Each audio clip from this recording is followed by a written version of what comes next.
about the introductory chapter and the papers, and this will be followed by the study area and the context, to be followed by the methods and the data collection which the study carried out and is based upon, and then the theoretical background and the approaches, and then the findings, and then lastly I will conclude. First of all, the problem statement and the justification. The study basically considers the factors that contributed towards the conflict, towards the current conflict in northwestern Pakistan, and how the application of liberal peace and liberal peace building seeks to address the conflict. As such, it explores the effectiveness of aid programs and livelihood interventions that are carried out under the auspices of liberal peace building in the study area. Long-term sustainability of livelihoods and development opportunities are often seen as contested issues in relation to their practices and how they are carried out in post-conflict affected contexts. So the problem statement basically it also covers issues in relation to early recovery and long-term revivals, and how local perspectives are appreciated as part of these processes, particularly in the northwestern Pakistan setting. And this is manifested in relation to the 3Ds policy, which the Pakistani state follows in northwestern Pakistan, and is referred to the Pakistani state. It calls it dialogue, development, and deterrence. The justification of the study. It looks basically, the justification is assessing the gaps between policy and practice and exploring the hindrances in peace-building efforts and the weaknesses in facilitating transitions towards stable societies from conflict-affected contexts. Northwestern Pakistan, particularly, it occupies black hole status in the social science research frontier, since very few empirical studies have been carried out on the area, particularly post 9/11. So the needs for assessing perspectives that are embedded in local contexts, they gain added significance. And like I mentioned, the conflict has made it very, very difficult to carry out field-based research and access local populations in northwestern Pakistan. The major aim of the study is understanding conflict and how liberal peace addresses it by incorporating local needs and perspectives. It has 5 research objectives, and all those 5 research objectives, they basically form they consist of 3 research questions for each paper and each article which this thesis is composed of. The first objective is to question and to revise the underpinnings of the conflict and how mainstream views influenced by the war against terror they present Pakhtuns to the outside world. The second objective is to examine local perceptions of communities in the study area in relation to the extent to which government claims of support for beneficiaries of humanitarian and development interventions are accepted by communities themselves.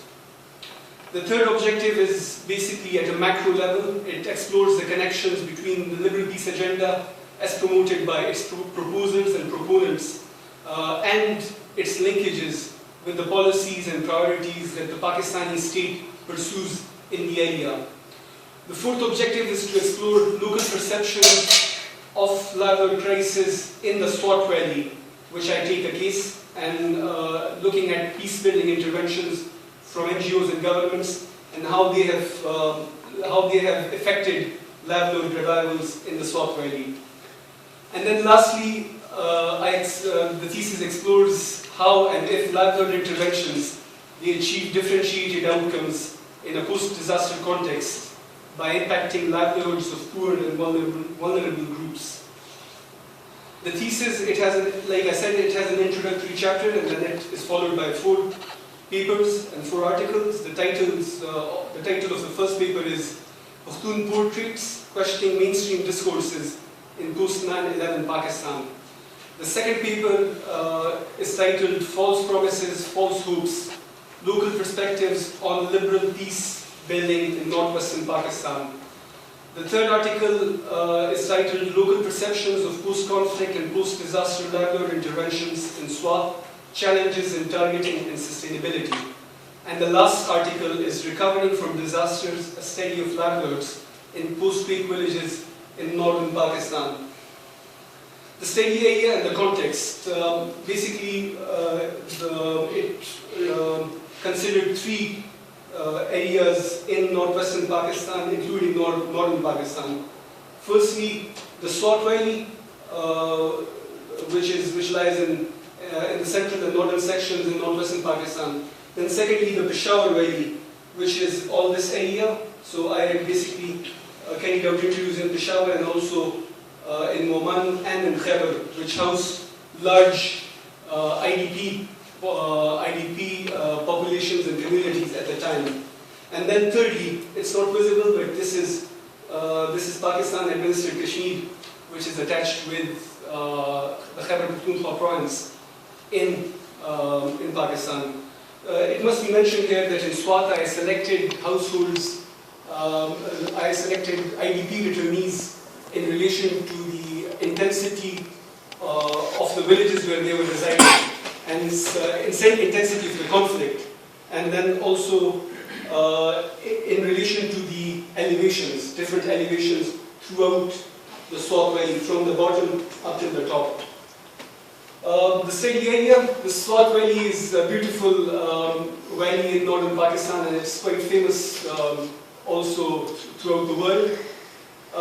The methodology and the primary data collection sources which this thesis relies upon, overwhelmingly, mostly it uses qualitative methodological approaches, and it is based on case studies for each and every paper, which is generally seen as being more useful for studying phenomena associated with social science researches.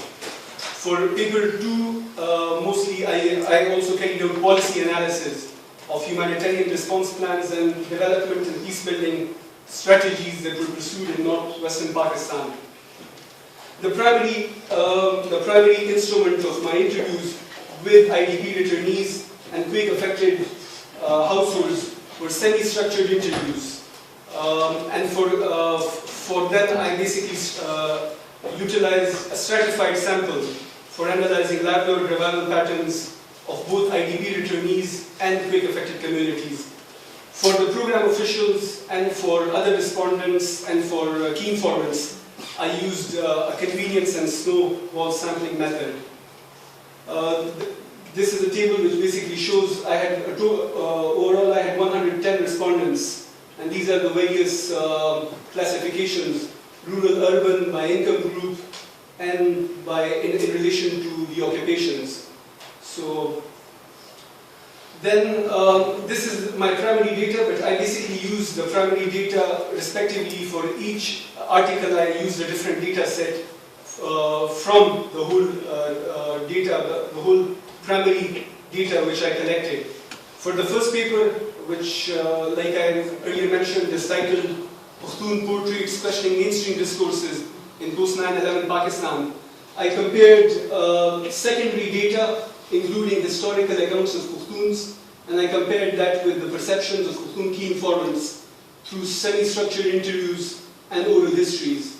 The second paper basically relies upon 60 interview transcripts of household informants, mostly from northwestern Pakistan, including Swat, and also with literature, academic, non-academic newspaper articles, policy statements, government reports, and this is where I basically did a policy analysis, looking at the goals of the strategies in relation to what they had achieved over time.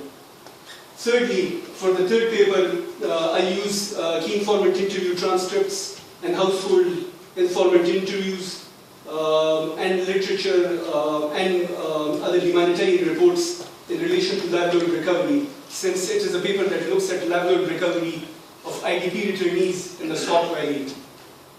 The last paper and the last article, which is titled Recovering from Disasters, a study of livelihoods in post-quake villages in northern Pakistan. The data set which I used was transcripts of interviews with disaster-affected households who were affected from the Pakistan quake of 2005, and how they were reviving their livelihoods through cash grants and credits they had received from humanitarian and development interventions. Now, I turn towards the theoretical background and the approaches which this study uses and utilizes. Firstly, it is based on conflict theory and its relevance towards Pakistan. So what do we mean by conflict? Surke and Chaudhary, they defined a conflict as physical or structural violence that results in breakdown of normal life. The underlying causes of conflicts, they include relative deprivation, social exclusion, horizontal inequalities. All these factors, they contribute towards grievances that often stem from historical development strategies and international policies. And they ultimately undermine legitimacy of the state and directly impact the social contract between the state and its citizens.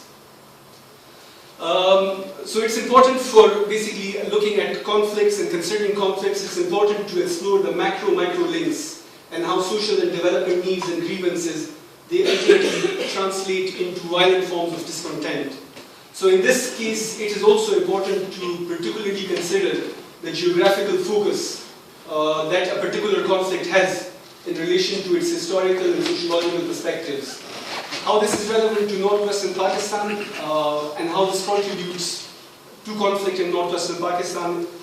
Firstly, governance institutions, they deteriorated in the region, particularly in the late 70s and in the 80s. And they've consequently, the conflict resolution and governance mechanisms, they have even been significantly affected, particularly following post 9/11 intrusions. Secondly, this has decreased conflict management, the capacity of conflict management institutions, which basically is the Jirga system, the Pukhtun Jirga system, which historically provided stability to the society. This, in addition, is also accompanied by structural changes within the Pukhtun society, where the lower lineages and the lower classes, they've basically, in certain instances, they've challenged the higher classes and has also contributed towards a class conflict within the Pukhtun society. Now, secondly, mainstream perspectives on northwestern Pakistan. The study basically is based on how mainstream perspectives they view Pukhtuns. Mainstream perspectives, they view Pukhtuns and depict them largely as Al-Qaeda sympathizers and as perpetrators of terrorism, extremists and uncivilized. And the unfortunate or the reality of this is that it forms a strong hold in the Western public discourse, including policy documents and including other policies from the United States and other Western engagers in northwestern Pakistan. So mainstream perspectives, they can basically be understood by analyzing elements such as geographical location and structural determinants of the conflict, which includes history of Talibanization, the ideological, geostrategic and socio-economic aspects which basically surround the conflict. Then understanding indigenous communities, including Pashtuns, that requires placing historical and sociological understandings, particularly those of Pukhtun Wali, which is their social and cultural code. Basically placing it into perspective that can lead to clarifying mainstream perspectives regarding the region. So the mainstream perspectives, they often ignore plausible explanation of the conflict, they ignore Taliban recruitment, they ignore political and geostrategic dimensions, which are central towards understanding this conflict. They have been deconstructed by certain individuals and researchers such as Taj, Rofran, Levin. However, there is a greater room in this area, and this is something which this study basically deals with.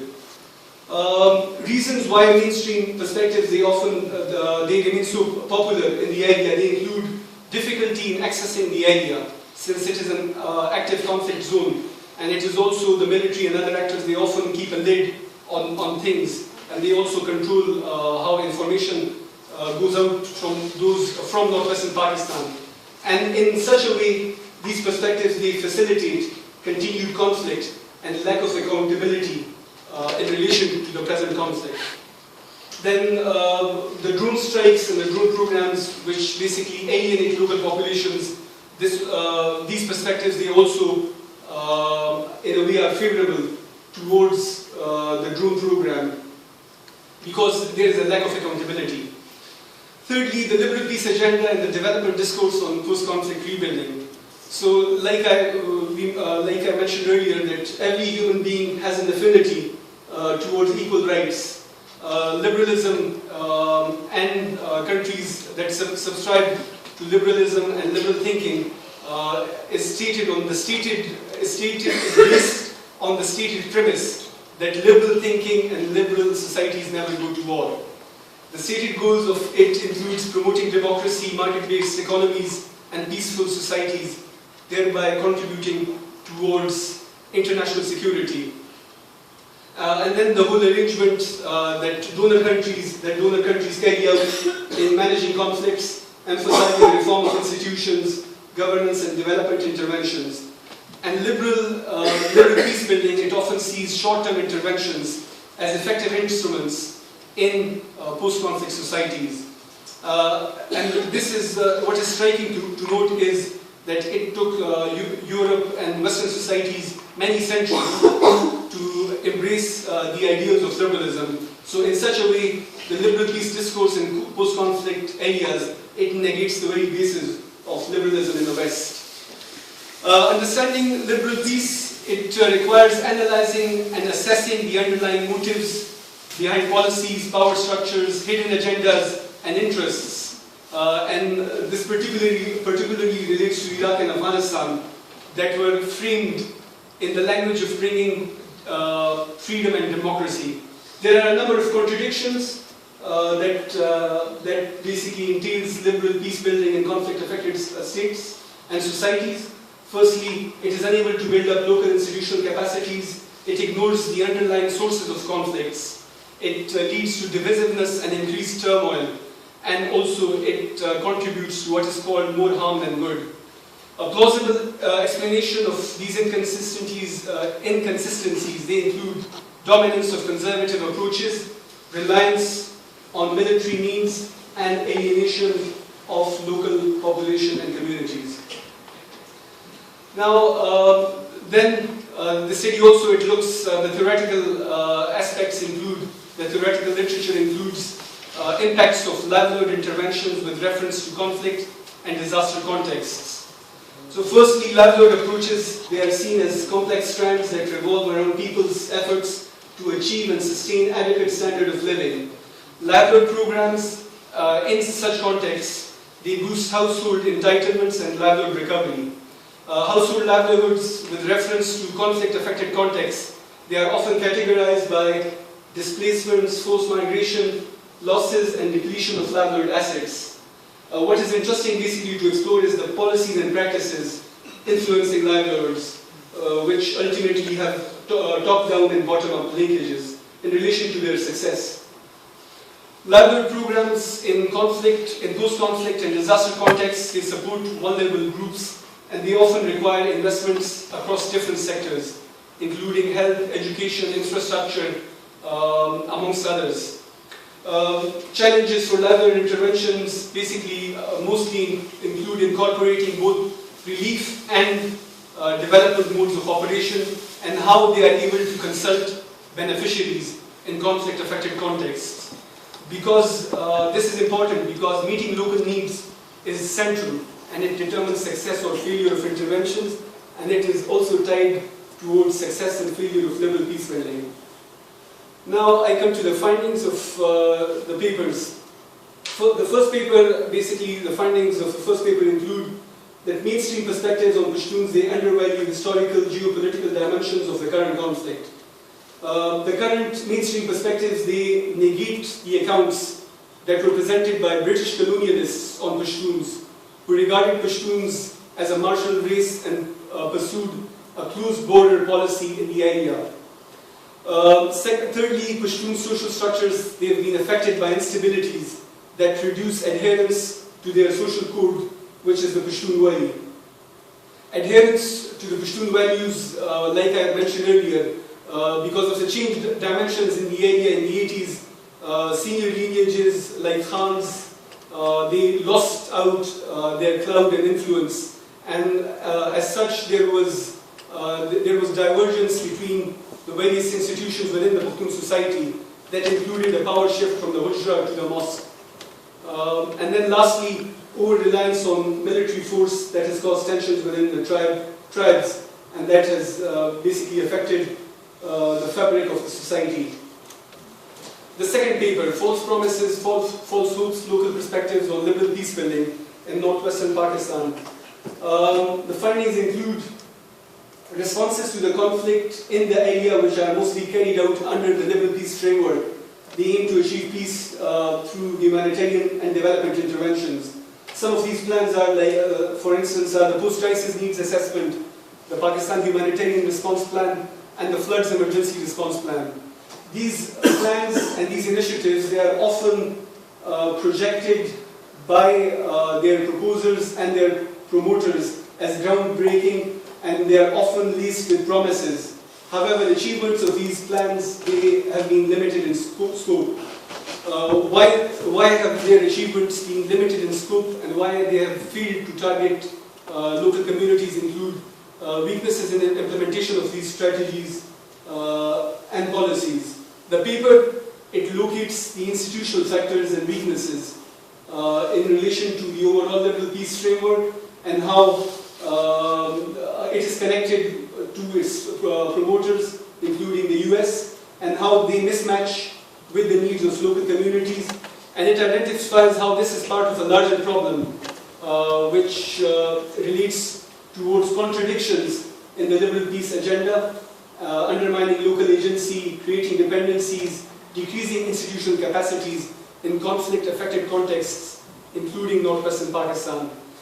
Empirical evidence from the region, it indicates that peace-building, development and security are strongly linked to security discourses, which of course is connected with the conservative forms of liberal peace approaches. And the biggest consequence has been that this has led to securitization of development, following in relation to the post-crisis development and post-humanitarian interventions that have been carried out in the region. The third paper, which is titled Livelihood Recoveries, a study of Pakistan's conflict-affected Swat Valley. It explored how livelihood projects in Swat were actually carrying out relief and rehabilitation activities, and even in certain instances, they were basically distributing WASH, which stands for Water, Sanitation and Health Facilities, towards local communities, which they had basically categorized as livelihood interventions. So there has been a failure in relation to these interventions, and they failed to effect long-lasting impacts in relation to livelihoods of conflict-affected communities.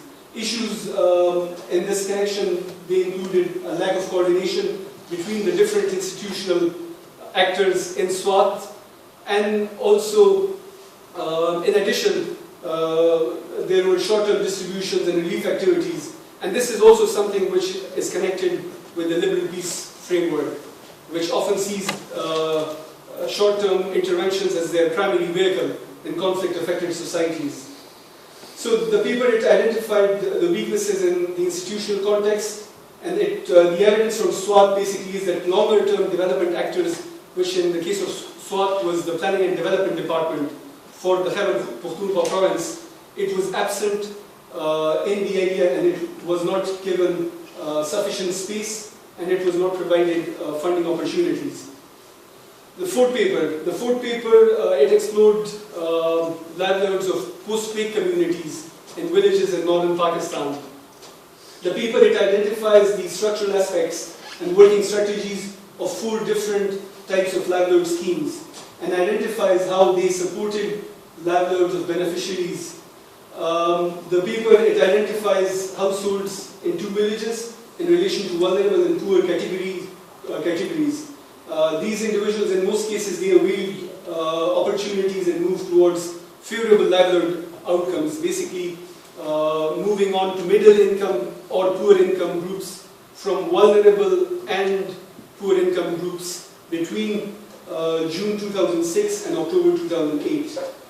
The post-disaster context in northwestern Pakistan, looking at the whole study, the post-disaster context in northwestern Pakistan, it enabled generally the institutional context, it supported adequate targeting of livelihood initiatives that resulted in sustainable livelihoods for communities in the quake-affected areas. In comparison to the households in Swat.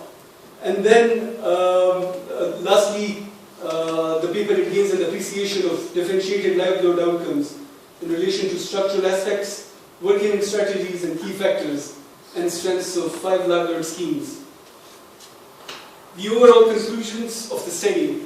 Firstly, mainstream discourses on Pashtuns, they encourage protracted conflict in northwestern Pakistan. Secondly, Pashtun social structures, they witnessed changes in the last 4 decades that have affected the ability of Pashtun customary structures to manage conflicts and have led to power shifts within the Pashtun society. The third paper, it explored development and humanitarian response plans in Swat, in northwestern Pakistan, and it basically assesses how some of these plans, they are unable to affect long-term peace building, and which is basically a problem signifying problems within the liberal peace framework. The fourth conclusion is that empirical evidence from northwestern Pakistan, it indicates that security considerations, they often outweigh needs of local communities in the northwest. That is the third conclusion. And then for the fifth conclusion is basically that livelihood interventions in Swat, they failed to support livelihoods of conflict-affected communities because of issues with targeting and sustainability. Sixthly, in relation to post-disaster livelihood schemes in Swat, how there were problems with the sense of lack of clarity and how the post-disaster livelihood interventions in Pakistan administered Kashmir, they were well-directed and enabled livelihood revivals in relation to IDP returnee communities in Swat.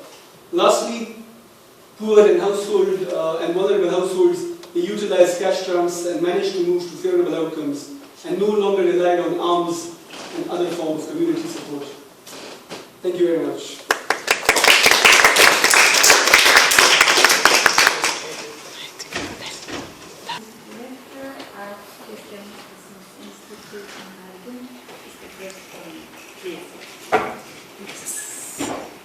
I hope to get everything.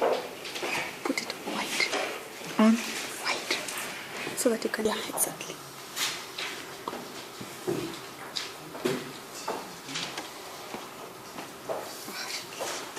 First, thank you very much for this opportunity to come and discuss such interesting issues as we laid out on the table today. Just to inform, because our 2 of us who are going to oppose the presentation, we have divided the task a bit about yourself, so you are informed about that. I will primarily look at the theoretical backgrounds of things, and then go into Article 1 and 2, because they are very interconnected. Then our friend here will go more into the methodology and the 2 last articles. So there might be some overlap, but we hope that that also then enables us to bring up a lot of more scope of questions. Can I ask the administrator just to let us know 10 minutes before we are finalized if we engage very much in the discussions.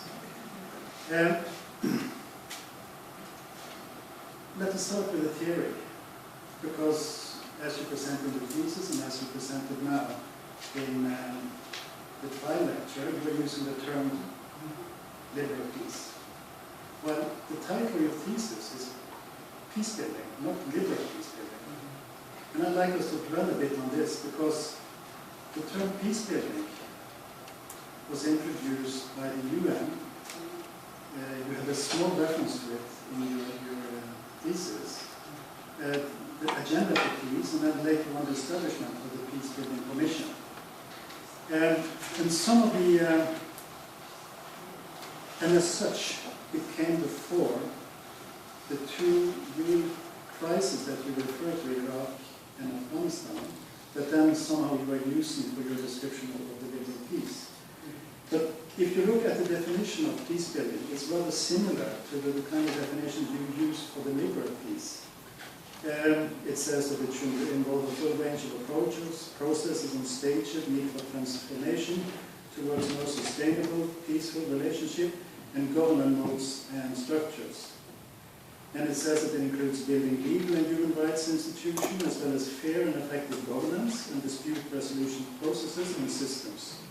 And it says to be effective, peacebuilding activities require careful and participatory planning, coordination among various efforts, and sustained commitment of both local and donor partners. This is a quote from the original document by Gali.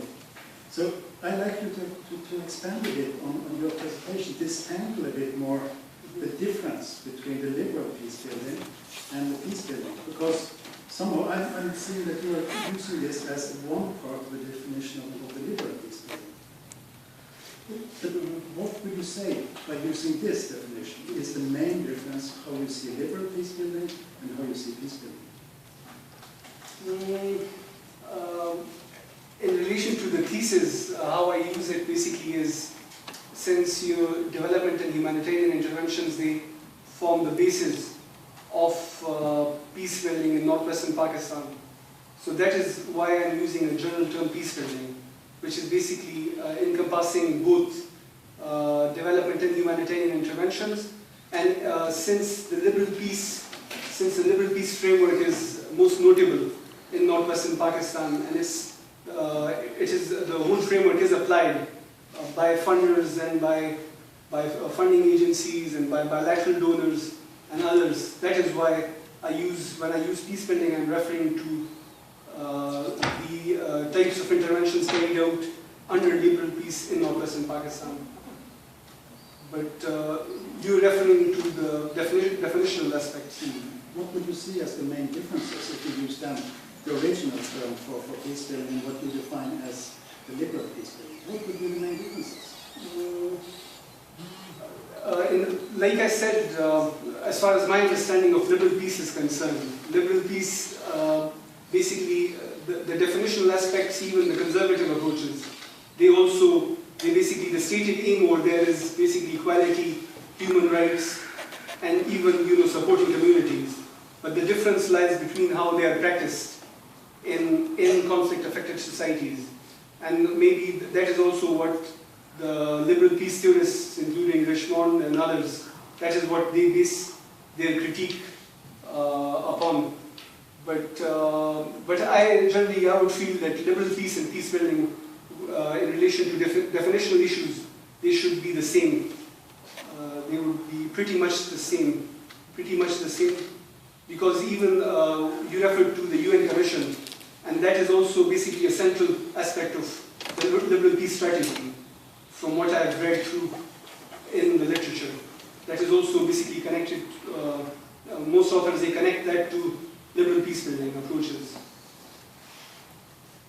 Well, I would say that there is two major differences. I would say that the liberal peace approach, as you presented here, is also about the use of military force. If you take Iraq and Afghanistan as part of a peacebuilding strategy. While the UN approach is more the use of peacekeeping forces. So you go more aggressively in the use of force. I see also, at least for both Iraq and Afghanistan, there is much more talk about economic liberalization at a smaller state, in one way. So to me, there are two things that seem somehow to separate these two concepts.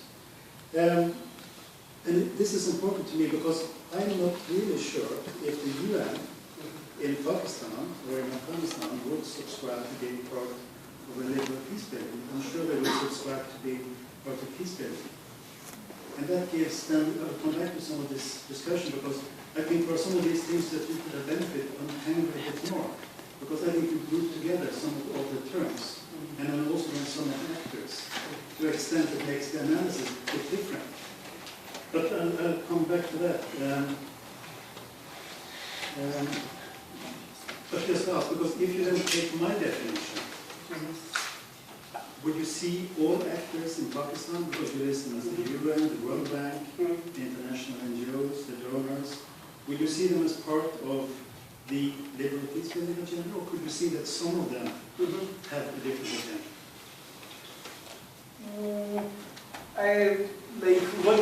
The way I've used it and the way generally the liberal peace framework in conflict-affected societies, it basically means, where outside actors, they come in, and by outside actors you basically associate everybody into the same league. So the way they come in with their funding resources and with their implementation arrangements, and the way they carry out, in most cases, humanitarian interventions, in some cases also development aspects. So that is how I would see, and that is also generally true for northwestern Pakistan, because there are different plans. There are different plans, but there is some variation among some of the actors. Particularly the World Bank and the Asian Development Bank, they look at things slightly differently. They look at through, like you mentioned, they look through a long-term perspective, which maybe the UN and particularly bilaterals, they ignore.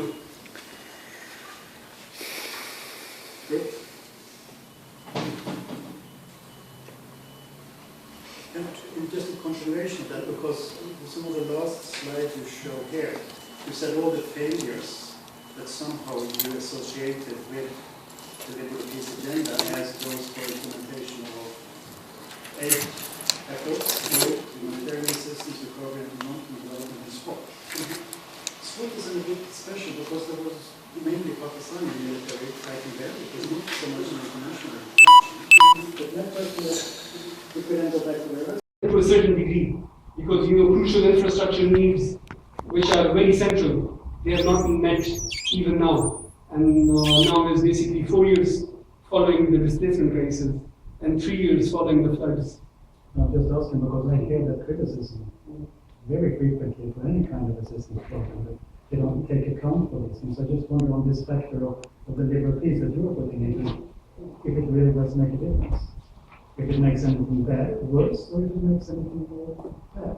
If you implement it differently, is that what you mean? Yeah.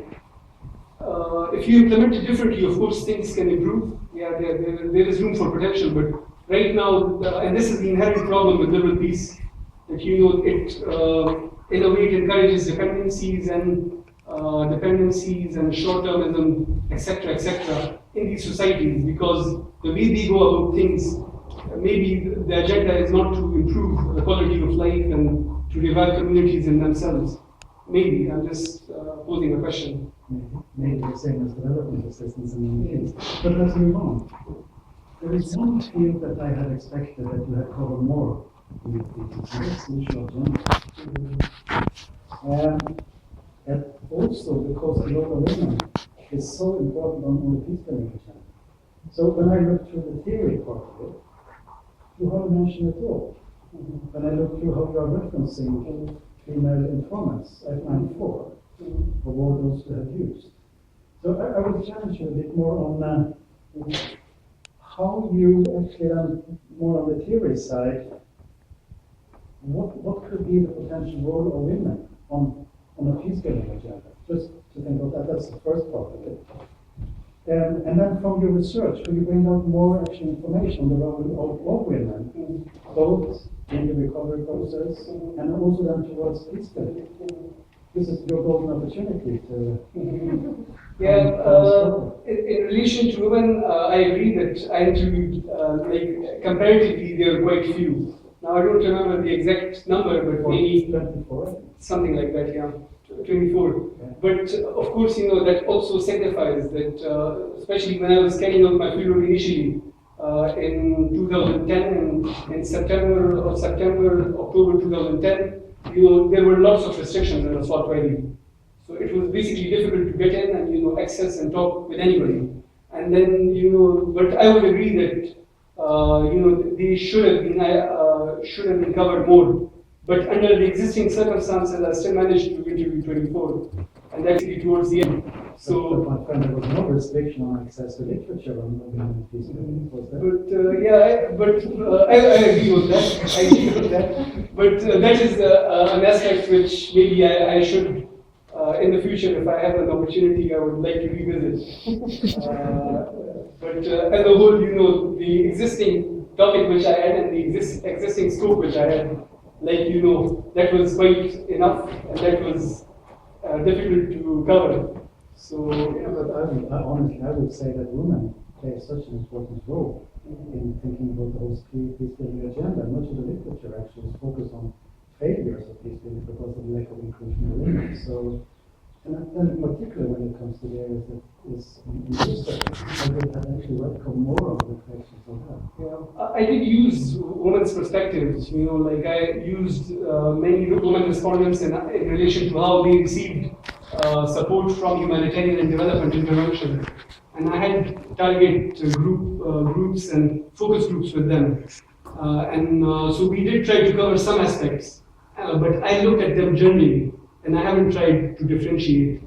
That is something which I would agree. But let me bring in an example from my own research, because looking after the earthquake back in 2005, actually, I found, and those working with me, found that it was primarily women who were located in those villages in the earthquakes, because most of the men were working in southern parts of Pakistan. And that actually had the women forced to take on the role which usually was filled by the men. And to me, that brought up a lot of discussion, because then they had to take on these tasks. There was no way around it. How did society learn from that? Were they here? Were they given a larger role in these kind of times afterwards? Those kind of processes were forced upon the community. How does that then change the community's ability to appreciate women's role? Have you any similar experiences? Because in Swat, basically, because it was a conflict-affected context, so basically the men were fighting, and then a Pakhtun society, like it or not, it is a conservative society. So the role of the woman is outside the house, it's limited. But they did play an important role. And also from my work in Kashmir, I saw that as well. That even maybe like you were mentioning, you can maybe attribute the success of livelihood initiatives in villages in Kashmir towards the engagement of women. Because I saw many females basically getting lots of loans and lots of cash grants and lots of other opportunities, and they established viable businesses in Kashmir, and that was basically a fundamental difference. And that is also why, as a whole, the economies in Kashmir, they were far better. The relative improvement in the economies over there was more than in Swat. But then if you take one step back and reflect on what you said now, the differences you see in different parts of the area that you have studied. Is there anything from this that then you can bring into the theory on women's role in recovery and peacebuilding? Yeah, of course, women, they are 50% of the total group, so if they are not participating, there can't be changes. And so, of course, it's a central aspect, and it's a central target group. And potentially, like Pakhtun society, they have to open up in the future, because unless they are based on this segment of the society, and unless they can involve that segment of the society properly, things won't be good. But if we move on, there's then a third element that I like to bring up for discussion with you, and that is you're somehow, I would say that you are somehow underestimating the role of researchers that is not from the given area. Or to put it in another way, you are placing actually an emphasis saying that you have to be from a particular area to actually conduct research in those areas. And I find that rather problematic. For different reasons, looking to this continuity. Because you more or less are rejecting some of those who have done a lot of research in some of the areas. And then I'm thinking, is it because of them as a person, or is it because of their skills as academics and their ability to reflect on situations in those areas? That's one question I think I'd like you to elaborate a bit more on, because is this based on scientific evidence, or is it based on your judgment of them as not being from the area? And then the second, which I think is important for our discussion on the literature, how do you then relate to these sources that you somehow reject and still use very largely in your literature? Firstly, maybe it's the way I put it. I, of course, external researchers, they have a very important role to play because, they enable reflexiveness and, basically locals to look through upon, from another perspective. So they play an important role, but the way I've used it and maybe the way I wanted to refer to it basically was because sources from within Pakhtun society, they are also undervalued and they are also non-existent in the existing literature. That I find it difficult, I find it reasonably difficult to comprehend how only non-Pakhtuns they will comment on their social structures without experiencing at first hand. And that is something also which is visible in some of the writings. But, and I'm not basically saying that myself, but I looked through different sources within the Pashtun society and, quite a few literature sources. And there was a unanimity that, indigenous views as promoted by indigenous researchers, they play a central aspect in basically breaking down both the Pashtun society, their cultural and social codes, as well as in relation to the conflict, the current conflict which is taking place in the region. So that is why maybe, but then two questions. How have you weighted these literature sources when you are assessing the kind of literature you have been through? Because you are not making any kind of disqualification, you are using them quite extensively. But how have you been thinking about them if you, on the outside, don't think of them as valuable in other sources? I've not been using all sources. I refer to maybe Rashid, and maybe that is also whom you are referring to. No, you reference several. Levin is British source. But Levin I don't criticize. And it's basically not me criticizing, I'm using the critiques of others on Rashid. So I haven't criticized it myself, but I'm sourcing that criticism for some other advance. It's not very clear that it's not your criticism. They could have, someone who is not from the area, go up in the Michelsen, you go might in details and saying that. I think this is a major challenge because it questions some of the assumptions that you make later on. Do you trust these sources? Do you build on them? Or do you really question them? Yeah, but if you, I would just like to add a bit here. But if you look at Rashid's, writings, most of his writings, he says that, Pakhtuns are cave-like communities. And, cave-like communities or, mountain communities and, they are like, there is no possibility of conflict transformation if you speak to those guys. And the unfortunate aspect over here is that, he's considered an authority. Then there are a few others, and I would not like to name them because it doesn't look good.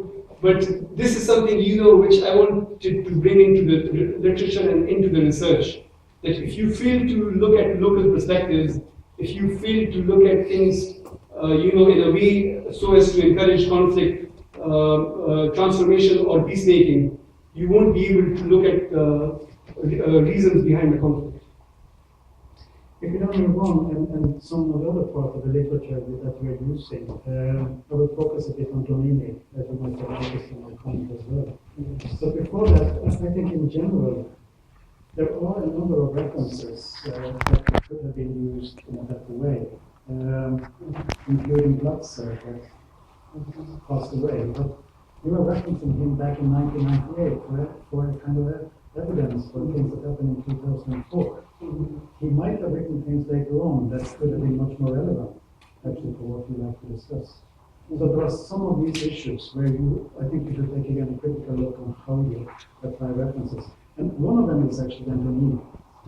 Because because you're using very extensively and in different ways throughout the different chapters, quoting him both on peacebuilding, but then also on the local perspectives.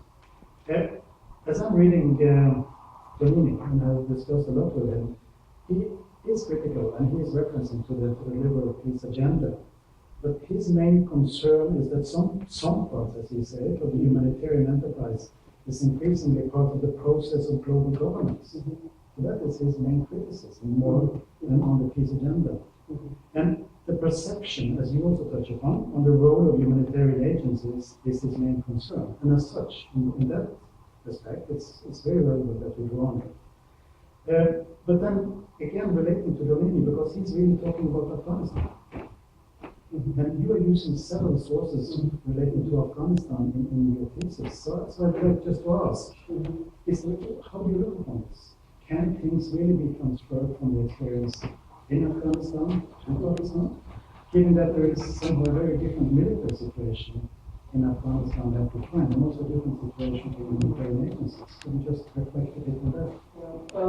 When I'm using Donini, I'm basically looking at, like you said yourself, that I'm considering humanitarian interventions in Afghanistan, which Donini uses. But I'm basically using it because, like I said earlier, that northwestern Pakistan, there have been very few researches, particularly on humanitarian issues. You would hardly find, there are very few. There might be a few, but there are few. So, of course, you need to draw upon someone's work, and you also need to draw upon, if I'm looking at humanitarian intervention in northwestern Pakistan, so I can at least draw on some of the weaknesses and the key issues which Donini found from Afghanistan, and overall Afghanistan is also a Christian society. So, there is some, but there is some, in a way, there is overlap in that sense as well. That Afghanistan is a Christian society, northwestern Pakistan is a Pushtun society, and then largely, basically, the humanitarian responses and the development plans, they are, they follow almost the same strategies, the same plans, and the same methodologies, which largely. So you can draw parallels if you use that work, and especially if there hasn't been any research before in northwestern Pakistan.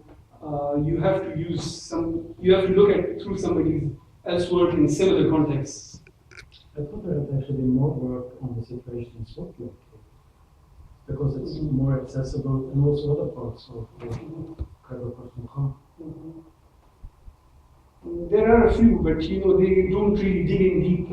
Like there is Saira or Zaid, there are a few others, there is Ahmad, and some of those I basically draw upon my work. In my work, I've referred to them and I've looked through them. But the problem is that they haven't really dug up deep, and they haven't really, analyzed many respondents.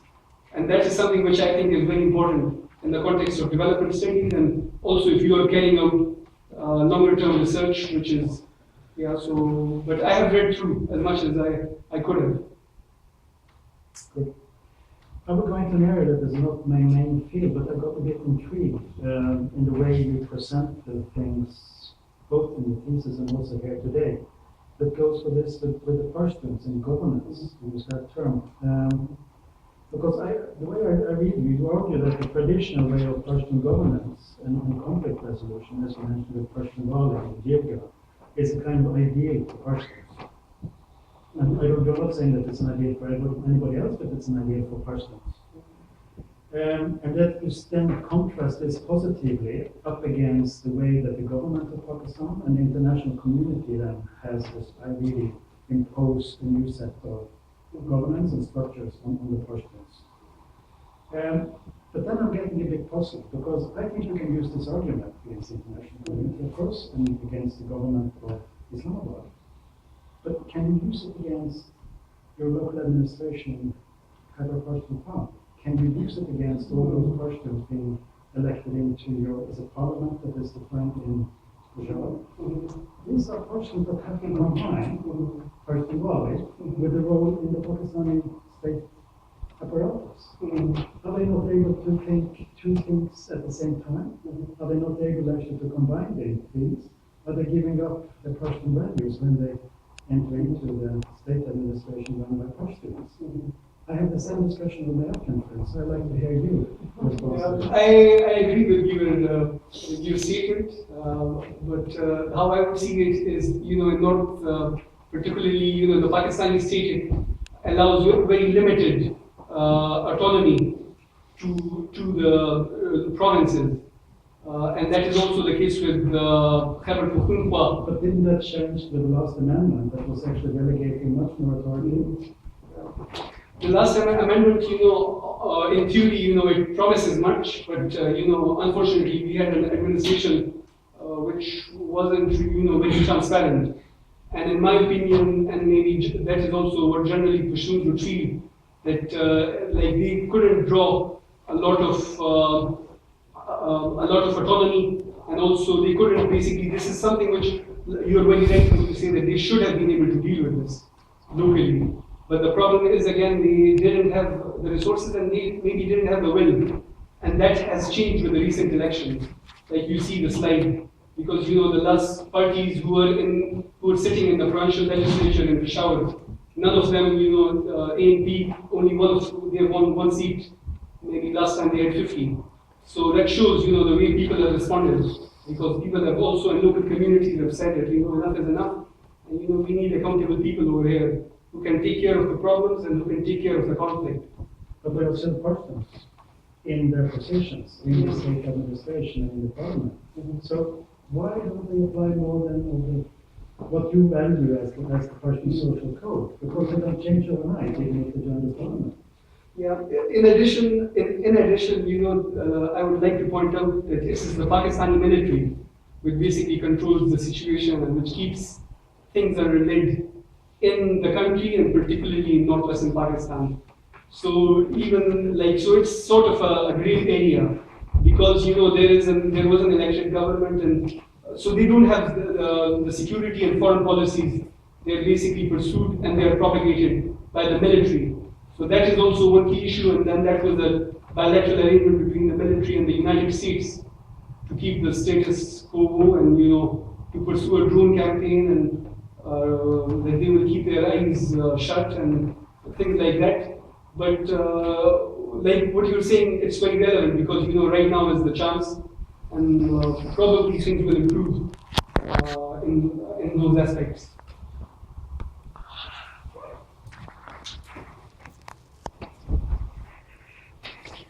How much time have we got?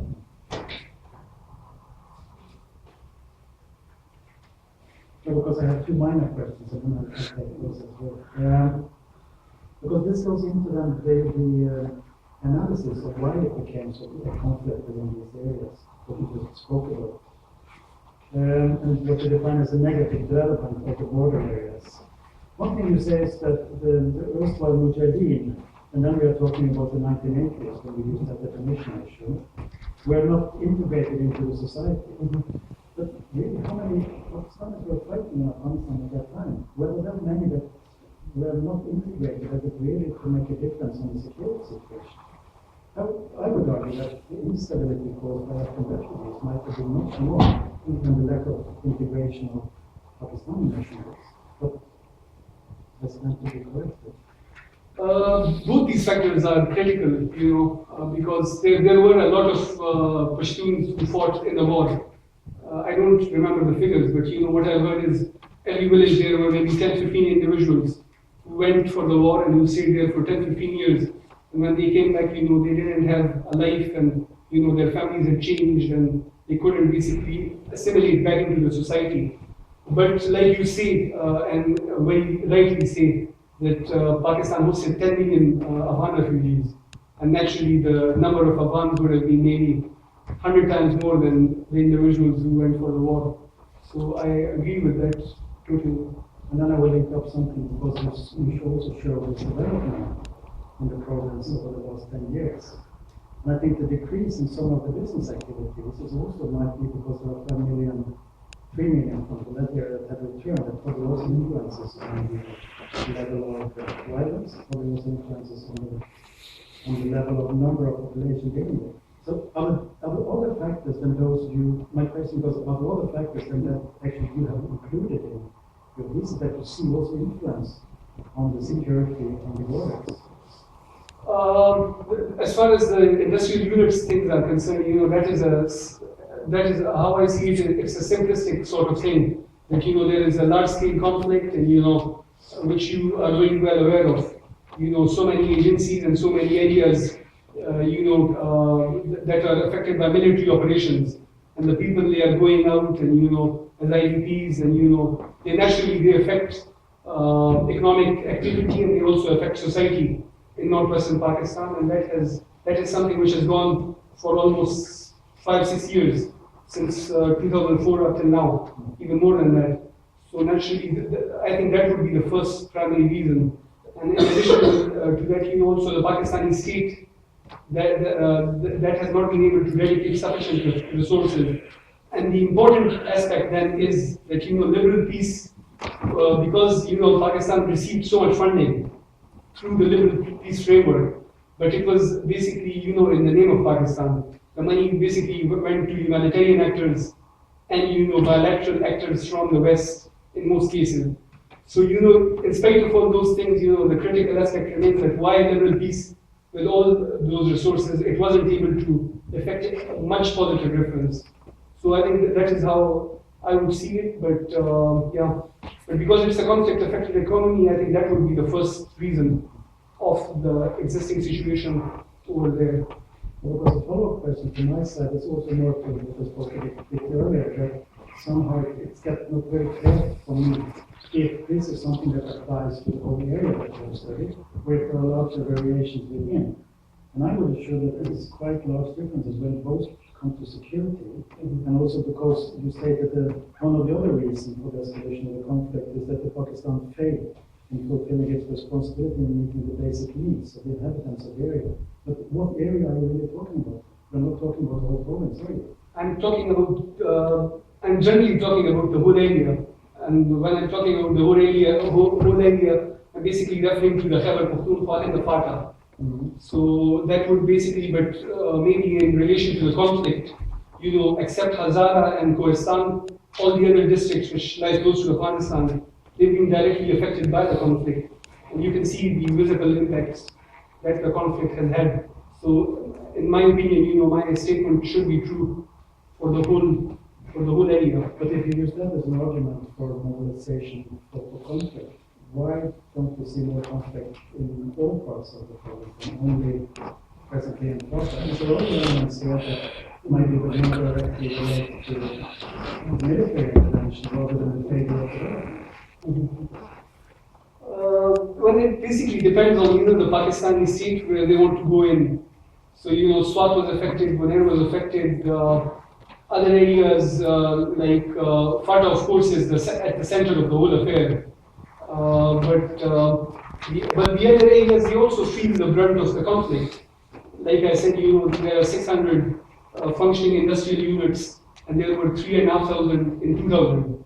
So it shows that as a whole, the capacity has decreased considerably, and that is pretty much visible. Now moving towards this argument that you use as a grievance, as a way of mobilizing towards human conflict. And to me, it seems like there are some areas that there's less drawn to grievance in these areas. It might be the reason why you haven't had that much of a conflict in the proper part of the province, or are you of a different opinion? Yeah. I agree that, in FATA is a special case because, it was always left towards the back burner. An area which occupies the space between proper Pakistan and Afghanistan. It has always been seen as, whatever the military or the state authorities they do, and they can turn a blind eye and things will go on. And so I agree with your statement there that, there are different areas, like FATA is more affected and the others, they are not as affected. And in relation to the grievances are more in FATA than in proper Khyber Pakhtunkhwa.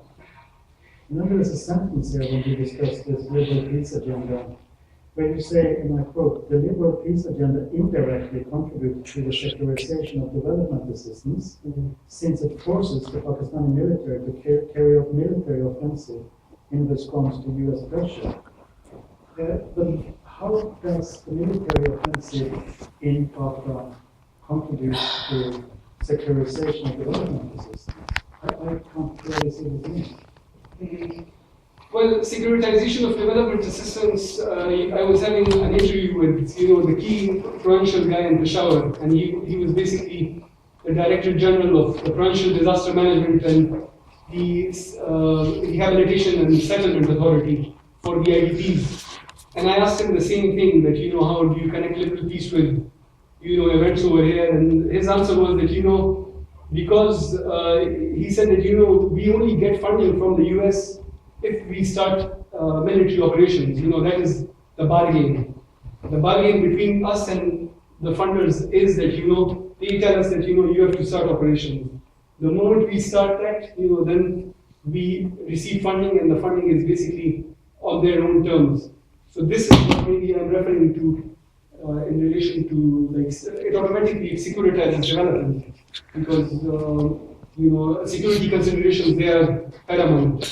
And even though development comes in, and then that is where the liberal peace thing comes in, that, it is connected with the military operations which the Pakistanis carry out. But then we're back to where I tried to start as well, because that would go for US funding and US aid funding. I don't think it will go for funding for the UN agencies, will it? It goes for the US aid funding, but it also goes directly towards the Pakistani government in some instances. And that is, that is sort of a gray area where the Pakistani government, it, in a way, or the ex-government, it minted money. And, that was something which was, and they would, in a way, they would put up a price tag for carrying out an operation in North Waziristan, particularly, which they didn't carry out. But if you look for funding coming through the UN, or if you look for Norwegian funding, have you seen any correlation between? So again, some of the nuances that I think it would have been better off referencing to the US pressure on part of their funding rather than make a kind of statement. Because that it makes analysis much more difficult. Then I like to dwell a bit on two papers as well, to go into detail there. The first is actually something we have started to discuss, where I see that you paint a rather positive picture of the tribal structure, and I challenge you on that in state positions, and ability to resolve conflicts. In your last slide, you referred to changes over 4 generations that I was very happy to see. Because what I really want to challenge you on is it only what has happened with international intervention now that has challenged these structures? Or is it more changes in society? Changes among Persians, access to education, access to mobile telephones, a bit of learning of maybe like women in other places, their ability to do things, and all of these things that then together actually influences on this, not only the conflict. And then on the other side, isn't this really positive? And this positive development of Persian societies, allowing for more plurality, maybe also addressing some of the wealth and power of the Khans. Isn't that something that should be positive for the longer term level of conflict, as people might strive for more influence, more liberalism as well on their own behalf? How do you see this?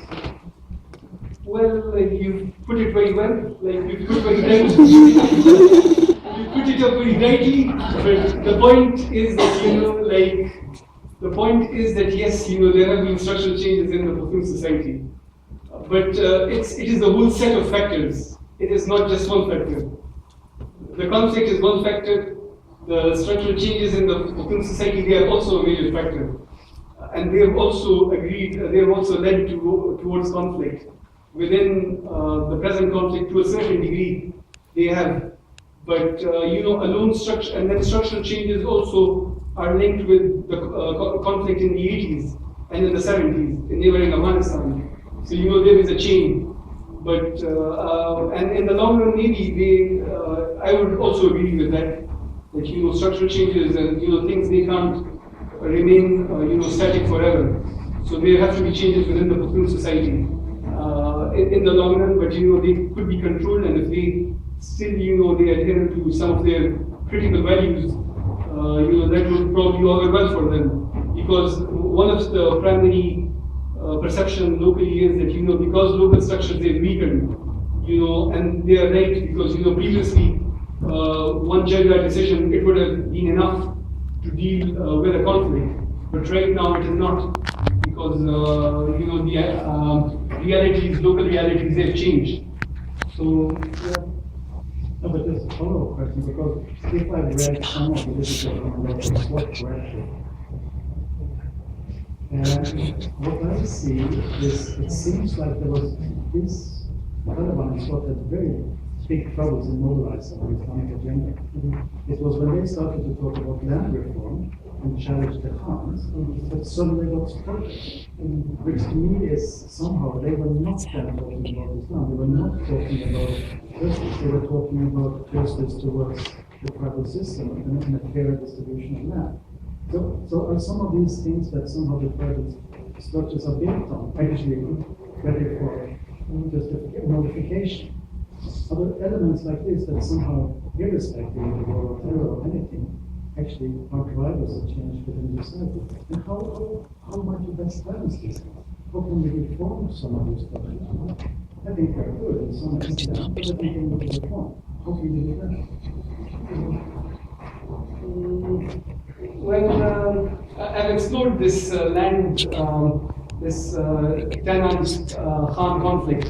In fact, I tried to explore that when I was doing my fieldwork and also the analysis. But then again, it is like, the common perception over there is basically that, the Taliban, they used the slogan, but they were not interested in basically, that was only used as a gimmick, and that was only used as a rallying call for the locals to, to displace the Khans and, to initiate the conflict. But in the long run, it is difficult. Of course, I would not advocate for conservative, and I wouldn't advocate for extreme approaches for creating balance within the society. But I believe that because the Pakhtun, they voted for the party of change, which is the Tehreek-e-Insaf. So they genuinely feel that in the long run, in the next 5 years, they will carry out legislation and they will basically make it into a role model society with reference to Khyber Pakhtunkhwa. But but there is much to be done, I would agree. With the Khans accepted? Well, I hope they do. Then I comment to the last paper, and again it's a bit overlap with what we discussed before. Some of you are critical, and you also go on the interviews to establish the negative effect that different types of assistance are having on the population, or at least you have very well identified the lack of positive effects. And then you mentioned 3 different situations. It's the earthquake, it's the floods, and it's the IDP support. And of course, then there's a bit of combination of flood and IDP support in between. But can you then, if you say that these are 3 very different categories that you actually have researched, and you see any kind of difference in the approach to these things, can you see a conflict that had a larger kind of influence on the approaches in some of these types of and because of what they want to get, but did you see that some of this is actually more positive than the others, where the international community in a better position to address one type of conflict, one type of assistance, and not the other, in case from what I observed, of course, the disaster context, it was simple, comparatively simple, because, there were not as many contestations between the actors. So, the post-disaster, and then particularly since the one in Pakistan administered Kashif, it was a simple thing. Everybody knew that, they have to provide, if they have to provide landlords, landlords over there mean cash grants, setting up small petty businesses. But things were more different in Swat. And that also, because like you said, it was a conflict context, and then it was a flood context, and in addition, it's also the Pashtuns. They're difficult, generally difficult to work with. So, I'm trying to summarize here. So, yeah, that is so I think, so it was generally difficult in the conflict context because legitimacy of actors, and then there was the Taliban, and even still, there are opposing elements and hostile actors. And then in the Pashtun society, there are parallel power structures, like the mosque or the power rule of the power shifted from the Hujra to the mosque, from the Khan to the Molvi. So it was slightly difficult, and it has been slightly difficult in Swat.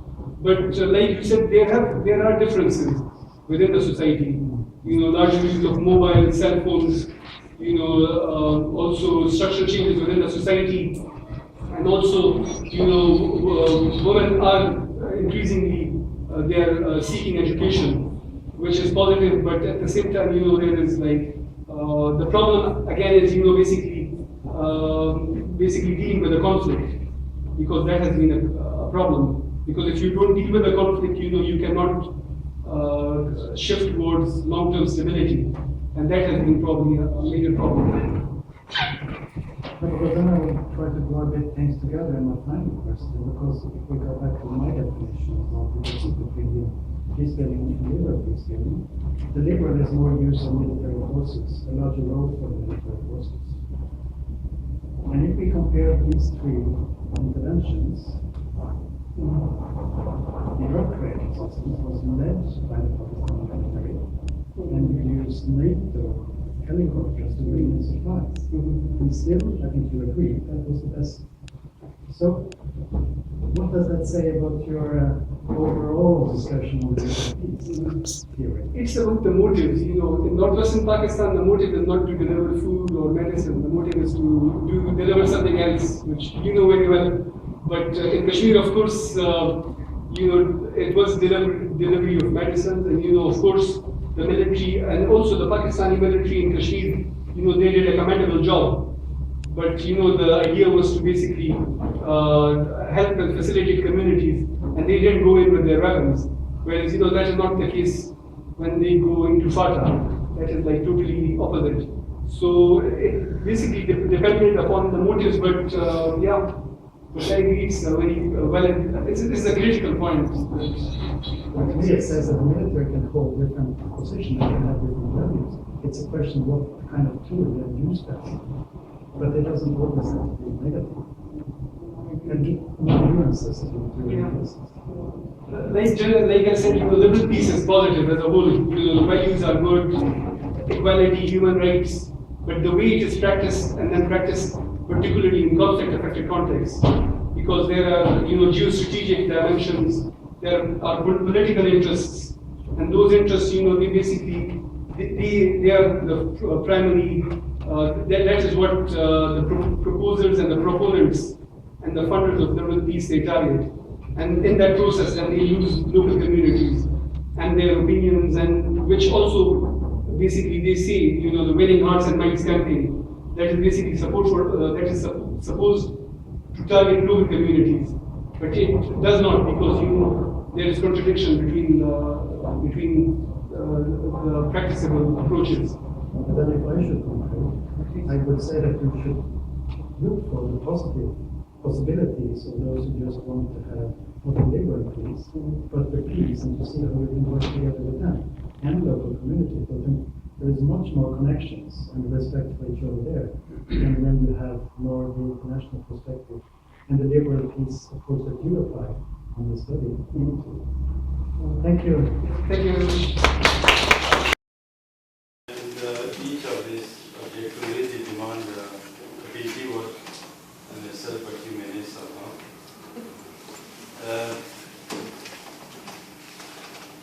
Let's go to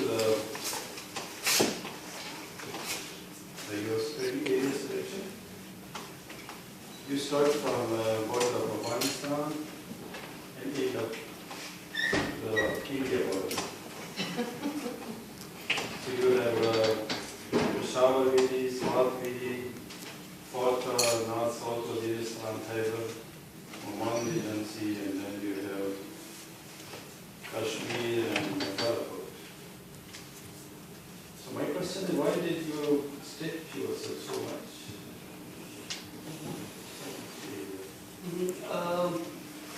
First of all, I'm not basically, in fact, I've only carried out interviews in Khyber agency and in Oman agency. So I haven't basically explored all of FATA. And I basically looked at IDP returnees, IDPs who were staying in camps in Khyber and Oman. In Peshawar, in Peshawar Valley, most of my interviews I conducted in Peshawar itself, in Peshawar and a few in Charsadda, and the others were in Swat, and then of course, like you mentioned, in Kashmir, in Pakistan, I administered Kashmir and in Bahadar. But because I had 4 different papers, the first paper demanded that I have a general overview of FATA, and also I have an overview of the conflict in northwestern Pakistan. Whereas the other papers, the second paper also, by and large, was looking at the same thing, but in that paper then I'm looking at key informants and assessing the perceptions of key informants based at Peshawar, and who generally covered the whole province. And then the third one, of course, is in Swat, and then the fourth one is in Kashmir. So it was basically the nature of my work and the nature of the objectives that I had to select these areas, but it was a challenge, I would agree. It was a challenge to cover the whole area, but yeah, somehow I managed. But when you're talking about Swat Vedi, Peshawar Vedi, are you talking about some issue which you actually focus on to this course, and then you find some people there, or it's kind of some criteria? When I'm talking of the Peshawar Valley, I'm just looking at the livelihood programs in the Swat Valley. And I'm basically, I carried out interviews in 10 sets of villages throughout the Swat Valley, from the bottom till Madian. Whereas in Peshawar, of course, like I said, the second paper, it generally covered the policies pursued in northwestern Pakistan. So that demanded that I gain understandings from informants who have an understanding of those policies and practices in northwestern Pakistan. And they were mostly available in Peshawar.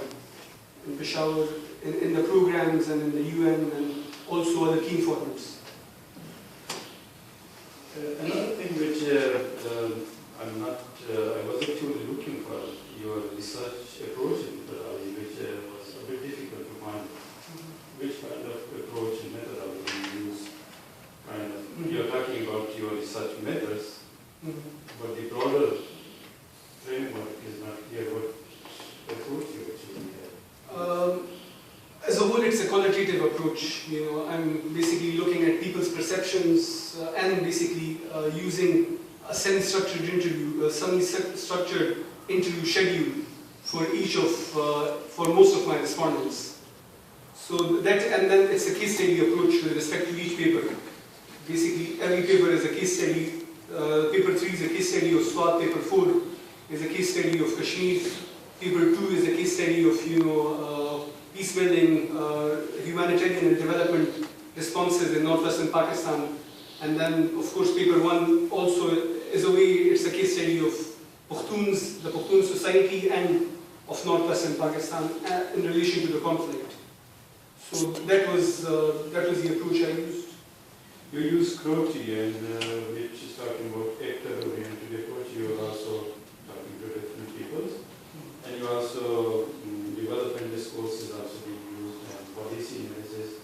But there is very little in the. If you can discuss why it was. Methodologically, like I said, it depends on which paper on the respective paper. So so every paper is basically, it is utilizing somehow a similar methodology. And like paper 2, it uses a policy analysis of the policy documents and the response plans, looking at their objectives and their aims, and then also trying to break them down over time in the northwestern Pakistan context by comparing them with the perceptions of communities in northwestern Pakistan. But as a whole, I will accept that there is room for improvement there, and I will definitely, if I'm trying to get in a book chapter, I will work on it more.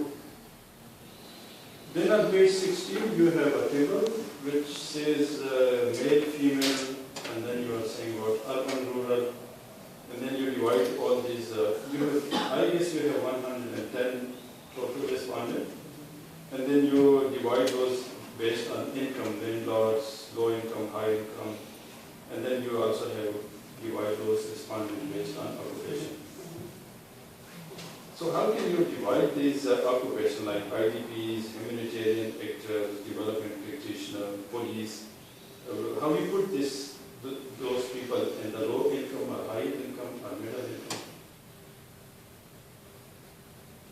Well, you have the level you mentioned this way. I agree with that. Yeah, so some of that might be a bit blurred, but still, when I was accessing the IDP returnees and I was accessing quake-affected households, so I asked them about their income statuses, and also in my journal, in my questionnaire, and in my semi-structured interview schedule, I had a field for looking and for identifying, how people would classify that. But of course, that was based on the assets they had and the incomes they had.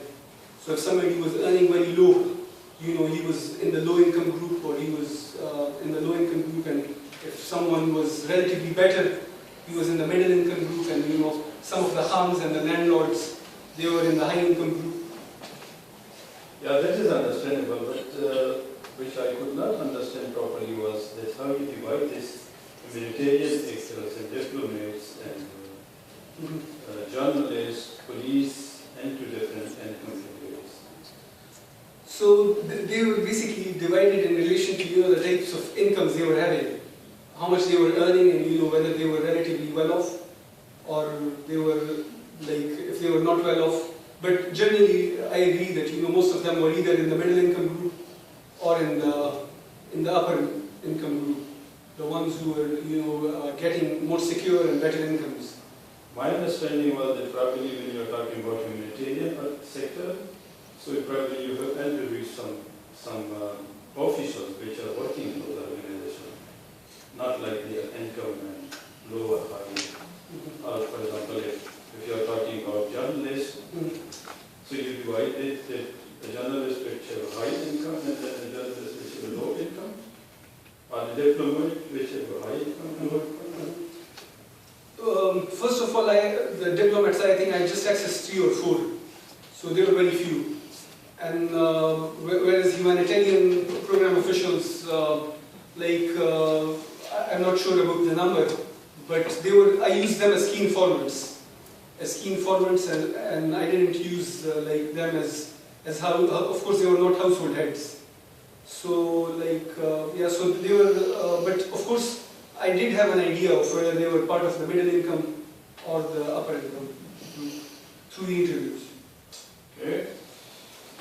Then you have another table on page 23 and 24, which says, you are saying that 72 key informant for article number 1, and then 16 interview transcript, household informed and key informant for article 2, and then 32 for article 3, and then 44 for article 4.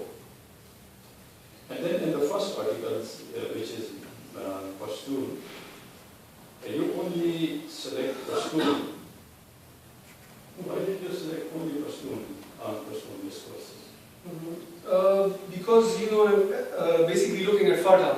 I'm looking at FATA, and I'm also looking at the conflict in the Pashtun areas. So, but so in most cases Pakhtuns, because I'm analyzing their social code and cultural code.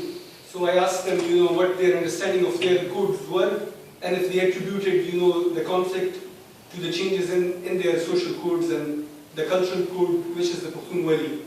So they naturally had to be Pakhtuns. And then Pakhtuns, probably they form the majority. They're maybe 99% in FATA. So I think so, and maybe in some of the conflict-affected districts as well, they must be more than 95%.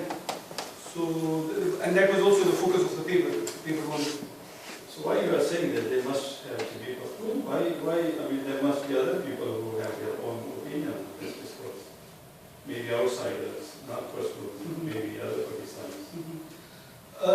The outsiders, basically, what I've done is I've related to them through the mainstream perspectives on Pakhtuns. And those mainstream perspectives, they are available in the media and also in the policy documents. So I'm looking at their perspectives through the literature and what I've read. And I'm presenting those things to, in a way I'm trying to deconstruct them, and I'm also trying to assess perceptions of Pakhtun communities and tribal chiefs on these opinions. So this was like, so I didn't really find it important to access outsiders firsthand in relation to this, because I already had that knowledge from the literature.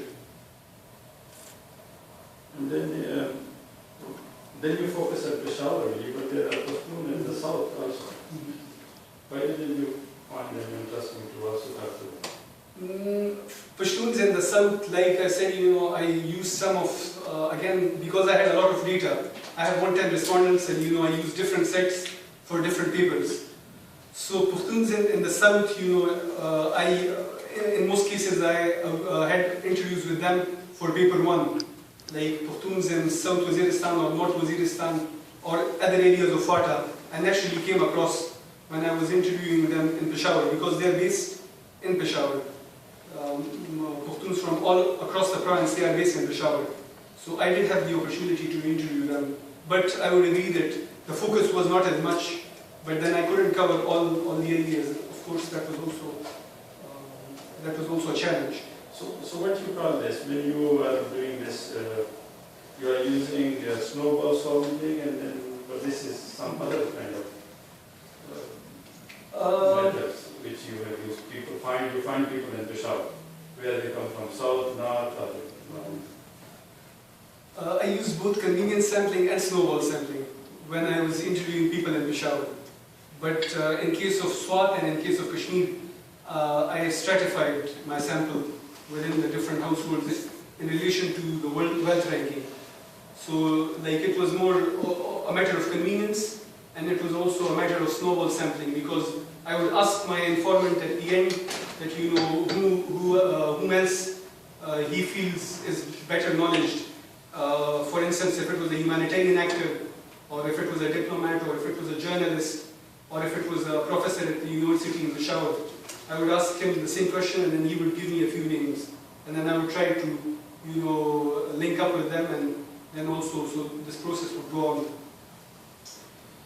Then I will take a little bit of your question. On page number 17, you are saying that I already had an extensive understanding of who I was, who was relevant for this study, based on the established network of my father and trusted friends.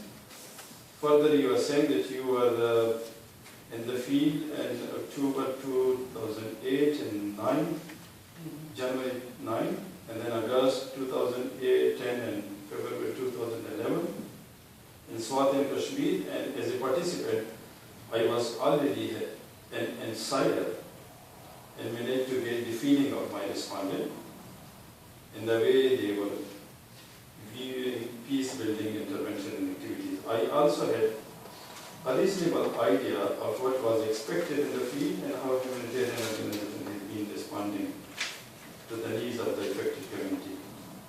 So you have so many declarations here, and good kind of overconfidence. So do you know the implication of this kind of?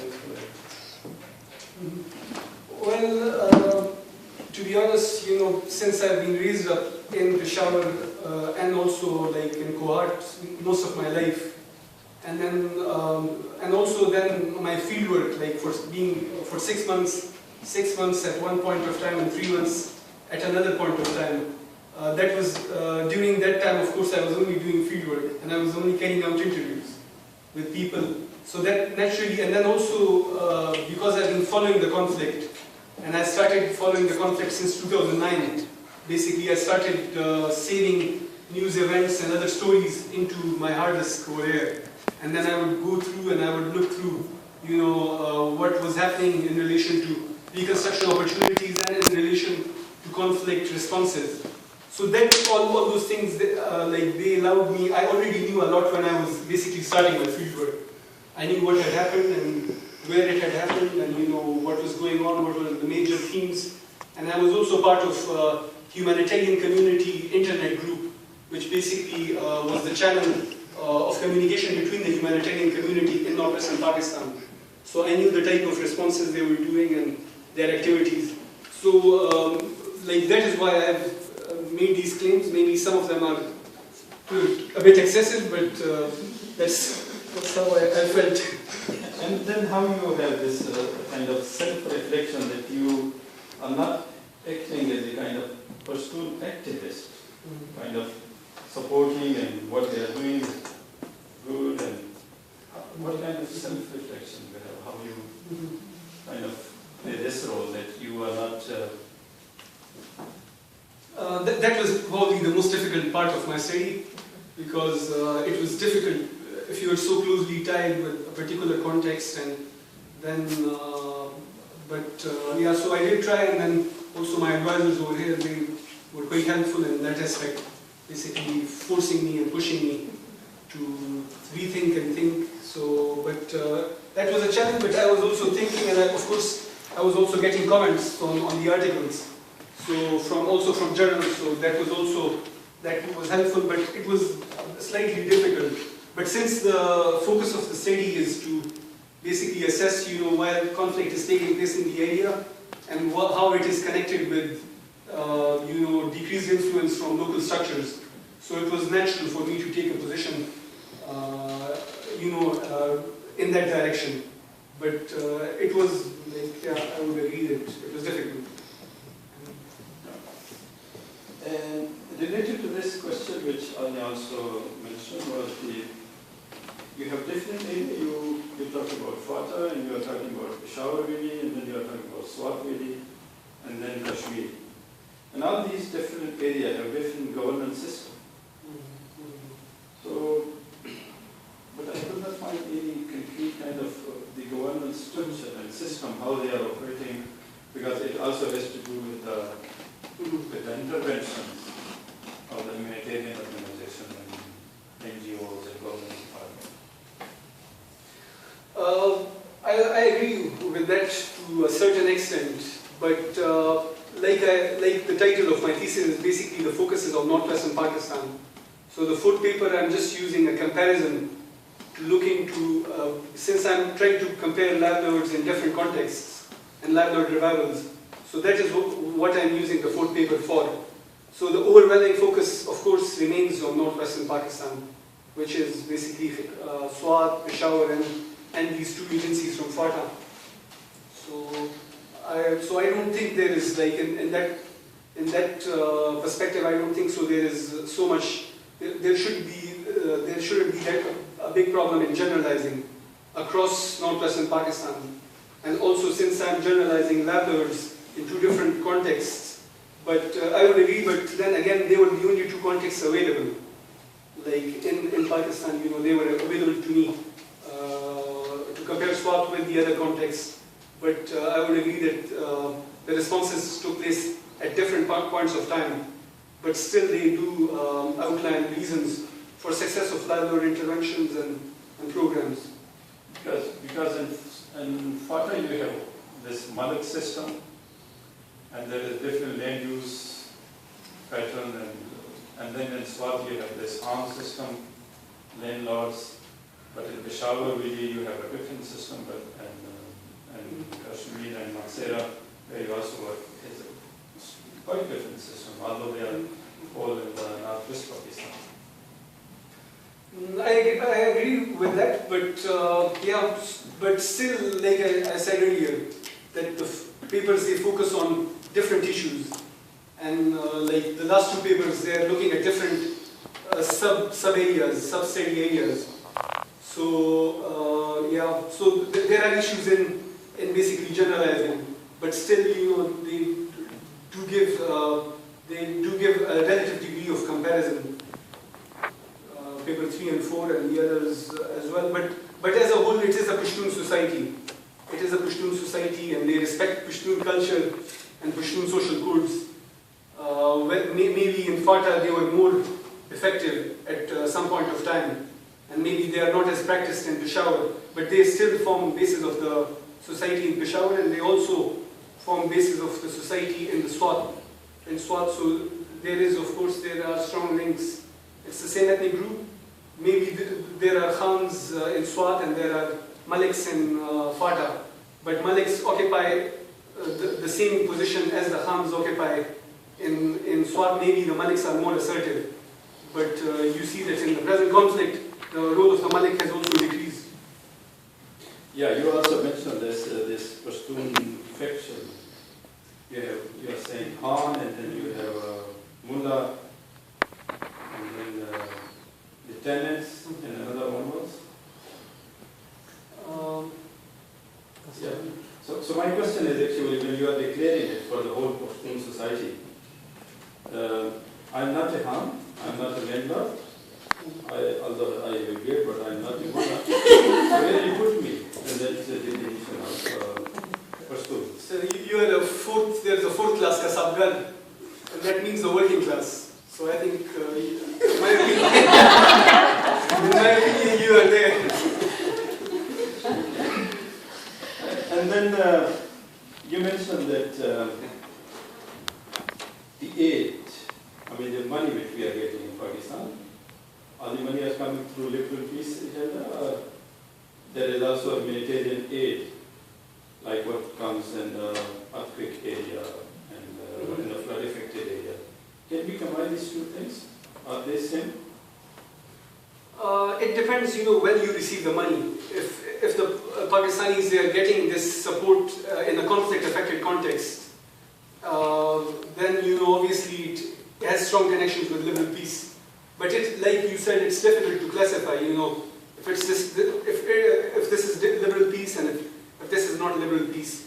But liberal peace as a whole is a framework which analyzes, you know, post-conflict rebuilding and post-conflict institutions and donor assistance.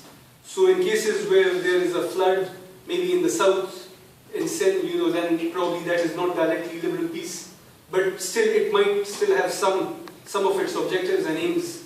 They will be connected. You know, the ultimate aim from the donor is to see civil societies and to see some of their goals. That is something which they would naturally like. My next question is that, as I mentioned, the governance system in the different areas, the same goes for the humanitarian aid, because you are working in FATA and then in Swat and also in the earthquake-affected areas. It would have been far better if you would also explain what kind of humanitarian aid and how they intervene in earthquake-affected area, and then how did they intervene in the flood-affected area, and how did they intervene in the conflict-affected area, which is both conflict and then floods, and how they are doing in the FATA, which is only flood-affected area. Because in the earthquake, it was only ERA and PERA who, through RB, which you also mentioned, have a good intervention as per your findings. But in Swat, there was a different kind of institutional setup, which was done through PARSA. And then the PARSA was still going on, then the flood came, and then it was a different system again, which was done by PDMA or NDMA. So it's very difficult to say that liberal peace is unless you really explain this, that what happened And the earthquake-affected area, what was the response, and the flood, and what was the response of the conflict, and what is still the response in the further. I agree to this, yeah, but you got like, but of course, like, but again, Swat is a conflict-affected area. Kashmir is not a conflict-affected area. Like, there was no conflict; it was a post-disaster reconstruction effort. So naturally, like I said earlier, that conflict-affected contexts, they will have more similarities with the peace frameworks, but maybe there should have been greater clarity. But yeah, there is always room for improvement. So yeah, I will in the future I will make note of that. Yeah, because this also brings me to the last two articles, which I will be some question on. You are comparing the livelihood revival and earthquake-affected area with the Swat area. The Kashmir and the Swat. But you see, the earthquake came in 2005, October 2005, and you worked there in October 2008, 3 years after the earthquake. And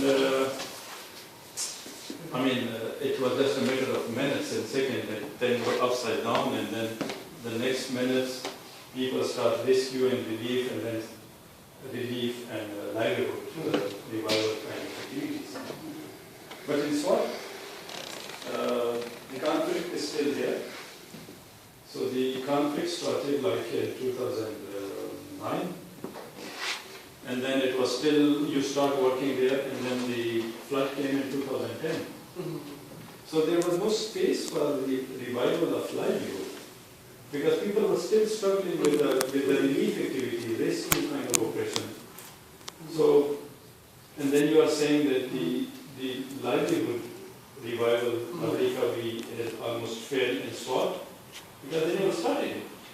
So how can you say that they have failed? There has been.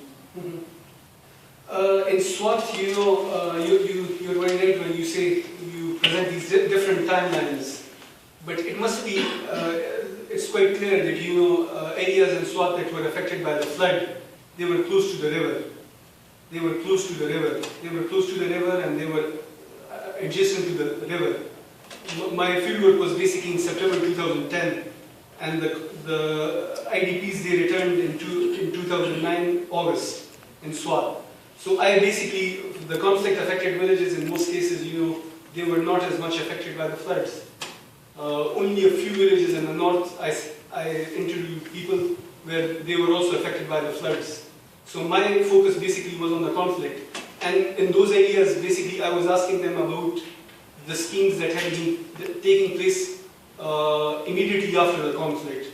But I agree that, the space which was there in Swat was 1.5 years, almost a quarter year old, 1 year, and in Kashmir it was like 2.5, 3 years almost. So there was different in relation to time, there were differences, different timelines. But still, like I said, my selection of the selection of villages were basically based on whether they were marginally affected by the conflict or whether they were largely affected by the conflict, and they were far away from the river. So I could basically ask those communities and households the type of support they received through livelihood programs after the rehabilitation phase was over, and the rehabilitation and relief phase, that is supposed to basically last for 3 months. So naturally you had to expect that livelihood activities, they should have been carried out in the long run. But I would agree that it is difficult to generalize. It is not so easy. Because even now there is a tension between the government and the humanitarian agency. The government is still trying to persuade the humanitarian agency that you have really to have work on the livelihood and reconstruction. But they are still doing relief activities, which is almost like, because you see why I'm asking this, there was no space. I mean, people were still trying to have relief activity for conflict-affected area. While they were doing this, suddenly the flood came. And then humanitarian agencies or the government have no opportunity, no time to actually think about and practically implement the livelihood projects. So, I mean, then it's a bit difficult to look into something which is probably not that much there. I agree with that. Yeah, I agree with that. But yeah, I do agree that it was difficult because it was a huge flood, and it had lots of impacts, and it also, like you mentioned, that the PDMA came in instead of PARSA. But yeah, so they were fundamental issues, but still you could generalize to a degree, and of course activities had been taking place. And then the other point is that my fieldwork was from September to up to February 2011. So I was there for 6 months. So I continued interviews till the end, till February 2011. So that gave me that space. That provided me maybe a space of a year and a half since the conflict was over. But I would agree that because Swat is a complicated case. So there was a flood as well, and I also, yeah, so... did you also mention that, I mean, because in the Swat case, when the flood came after the conflict, so things were almost flushed out, and then the water was going down in the down countries, and donors and humanitarian agencies were actually following the water, and they left Swat. And that could also be one reason that when you are concluding that it was a failure, but you should have also touched on this thing, that why it was so. For paper 2, basically, I take the post-crisis needs assessment. The post-crisis needs assessment, which is a long-term rehabilitation strategy, and implemented since 2009, something like that, onwards. And it's basically, it has specific goals for the whole of northwestern Pakistan. So I'm trying to basically trace the objectives and the aims that strategy had generally, and what it wanted to achieve. But yeah, but that is like you said, that is a different issue. That the water was going, and it was a huge crisis. It was a massive crisis, and that is not easy to deal with. But methodologically, when you are saying you were focusing on crisis, I mean the conflict, which was dealt by PARSA. But when the flood came, there was another organization who were dealing with the flood damages, which was not PARSA. And if you would ask PARSA that the bridges is gone and all these things, so they say, no, we have nothing to do with that. We are only dealing with the conflict. So how do you differentiate? Because you have 11 villages in Swat, and some of those villages were affected first by conflict and later by flood. So how do you focus?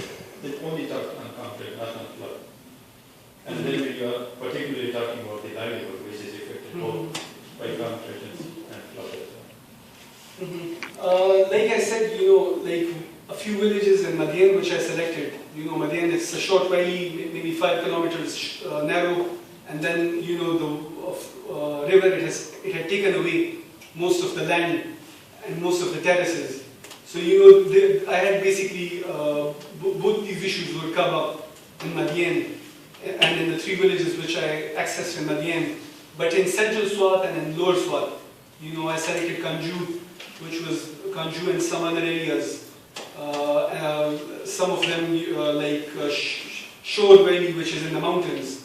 So that were, but I agree with your point that the flood was also a critical issue. But when I was going into the field, we decided that I will look into the effects of the flood, but my whole focus will still remain the conflict, because it was not possible for me to explore each and every dimension. But so that's why I basically chose interventions following the conflict. Yes, on the gender part, which you also took very well, but in Article 3, you have 20 quotations, very long quotations from different people. And I was really disappointed that I found only one from people, and the rest were all from men. And this is one thing, but you did all your interview on your own. So I was wondering, how did you find this a young man talking to children? How did you really extract what was in their universal mind, being a man and working in a conservative society? And then, was this probably a reason that you have very limited information from female, and that's why you couldn't put anything, very little, I would say, in the articles? Well, like I said earlier, accessing women was a challenge, and particularly it was a huge challenge in Swat. When I started in September 2010, I remember, there were so many checkpoints, maybe 30 to 40, when I would just visit, or when I would just try to cross the Swat Valley, I would find a checkpost after every 500 meters. And, it was, actually I concealed my identity at the time, because it would have been very problematic, because the military was there. So it was almost impossible for me to interview a woman at the time. And then you know the Pashtun society very well. But at the end, I had the opportunity, because I was working through local NGOs, and they had provided grants and other types of support. So basically I relied upon them, but it was not difficult, because they would introduce me, and then I would ask a question, and sometimes we would sit in focus groups, and then I would basically ask them the same question to each and every respondent. So they were free to talk, and I had lengthy sessions. But if I haven't used some of that data, the reason for that may be because I would basically look for new issues. If I received a particular response, and if that response remains the same in the other interviews, I would just say that most of the respondents said this. So that is also one reason maybe why I just have a few quotes from women. Yeah, I'm running out of time, but one maybe second last question. When you are saying this liberal peace, it's a kind of video, it's not concerning the local community, but in Swat, particularly in conflict area, most of the intervention was actually implemented through local partner, which is local organization. Very few humanitarian organization came to Swat and they worked quickly. It was done through local NGOs and community organizations.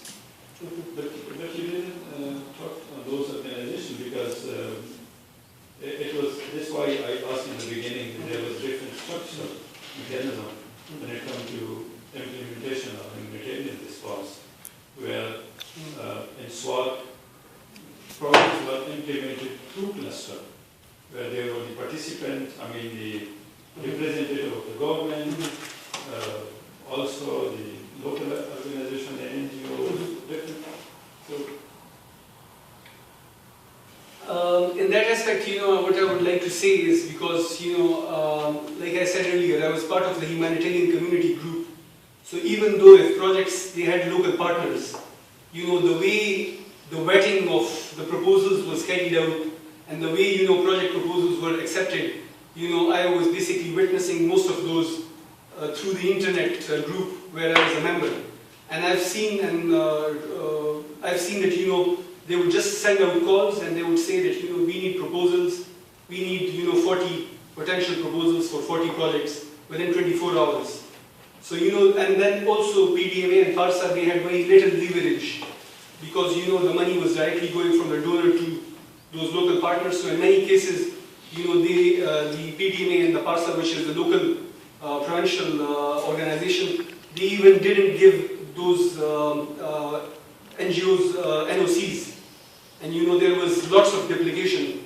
But the point I want to make is, the process was carried out so haphazardly that, of course, the results would be not very beneficial. And, it was basically done, like in most cases, from the liberal, from donors and others. Whereas in Kashmir, there was a central authority, there was ERA, and, the money was coming to ERA, and, ERA had a say. And that is also maybe the difference in that case. It's quite quite difficult to enter that group how things were analyzed, but you divide your respondents into different groups, low income, middle income, men and women. But when you're writing, it's so difficult to find out who said what, I mean, which group has what kind of opinion, what is the kind of perception, understanding of men and female, what is the understanding, perceptions of donors, or police, security people, or low-income people, middle-income people, high-income people, so it's quite... In my thesis, I think paper 3, it is more clearer in comparison to the other 3 papers, when you're trying to break down the respondent in relation to occupation and the other classifications which you've pointed out. But it also basically, since when you're trying to publish, you're basically looking at the journal, and that also determines the types of, like, of course it's my own work, but it has been revised multiple times. So I tried my level best, to analyze the data and code all the transcriptions and look through. But maybe I could have even done that better. So I would agree with that point. Thank you. Thank you.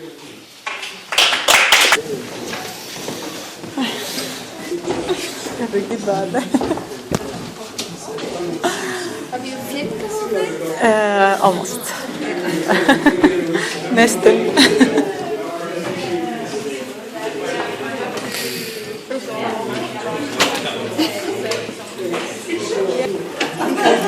Finito?